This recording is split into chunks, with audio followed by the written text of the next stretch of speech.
لیکن کلم کے یعنی کلام کے معلوم کیے جائیں گے، صحیح ہے، کسی انسان یا کسی جن کے معلوم نہیں کیے جائیں گے۔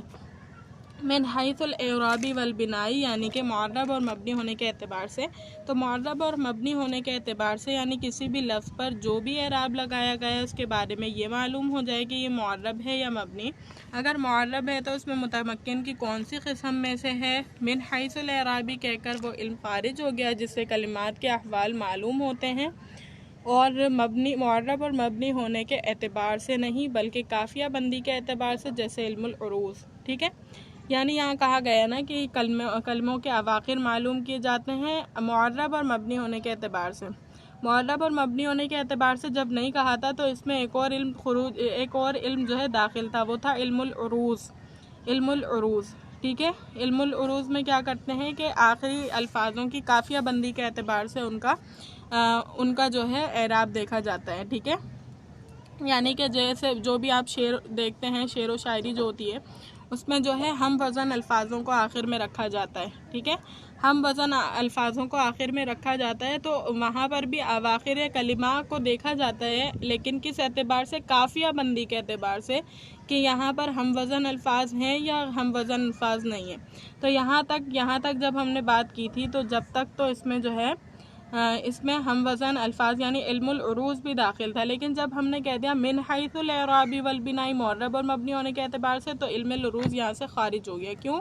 کیونکہ یہاں علم العروض میں ہم معرب اور مبنی ہونے کے اعتبار سے نہیں دیکھتے تو علم العروض اس میں سے خارج ہو گیا۔ تو یہ خاص جو ہے خالصتاً یہ تعریف علم النحو کی ہو گئی۔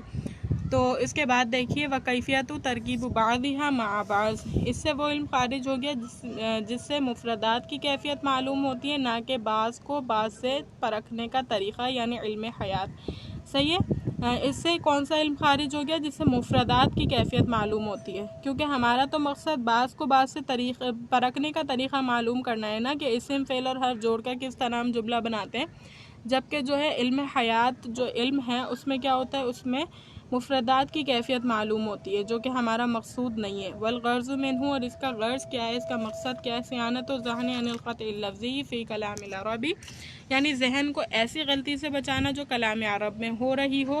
مصنف نے قطع کو لفظ کی قید سے مقید کیا تاکہ علم الصرف، علم معانی، علم بیان اور علم منطق سے اعتراض ہو جائے، ٹھیک ہے۔ مصنف رحمہ اللہ نے کیا کیا؟ قطع کو یعنی غلطی کو لفظ کی قید سے مقید کیا ہے۔ لفظ کی قید سے مقید کرنے میں کیا ہوا ہے؟ اس سے بہت سارے علم خارج ہو گئے، جیسے علم الصرف ہو گئے، علم معانی، علم بیان، منطق وغیرہ، کیونکہ علم صرف میں کس سے بحث کی جاتی ہے؟ صیغے کی غلطی سے۔ صیغے کی غلطی سے بحث کرتے ہیں نا کہ کہیں زورابا کی جگہ زورابا نہ کہتے ہیں، کہیں زورابو نہ کہتے ہیں، تو صیغے کی غلطی سے اس میں ذہن کو بچایا جاتا ہے۔ علم معانی اور علم بیان کی غرض میں معنی غلطی سے بچایا جاتا ہے۔ علم منطق کی غرض میں جو ہے فکری غلطی سے یعنی سوچ کی غلطی سے بچایا جاتا ہے، جبکہ علم نحو کی غرض میں جو ہے غلطی سے یعنی لفظی غلطی سے ذہن کو بچایا جاتا ہے، ٹھیک ہے۔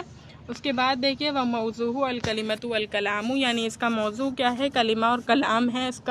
اس میں کس کے حوالے سے بات کی جائے گی؟ کلموں اور کلام کے حوالے سے بات کی جائے گی۔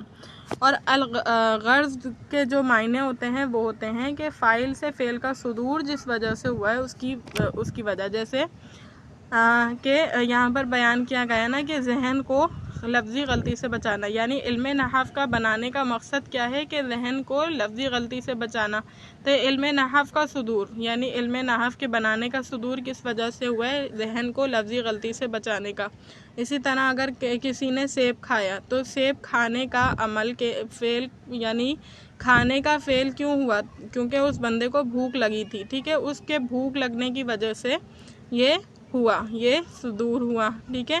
یا پھر اس کا کھانا کھا کر کوئی مقصد تھا کہ میں جو ہے پڑھنے کے قابل ہو جاؤں، اس لیے اس نے کھانا کھایا، صحیح ہے۔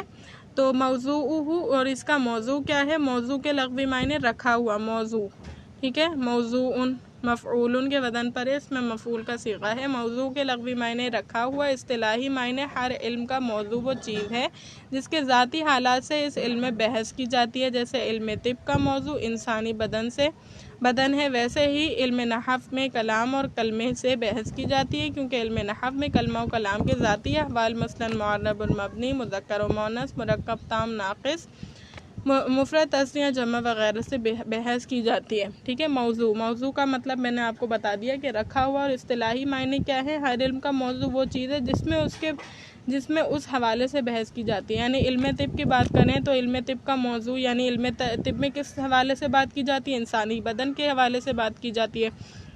اسی طرح علم نحو کا موضوع جو ہے وہ کلمہ اور کلام ہے، کیونکہ کلمہ اور کلام ہی کے بارے میں اس میں بحث کی جاتی ہے، یعنی جس علم میں جس چیز کے بارے میں بحث کی جائے وہ اس کا موضوع ہے۔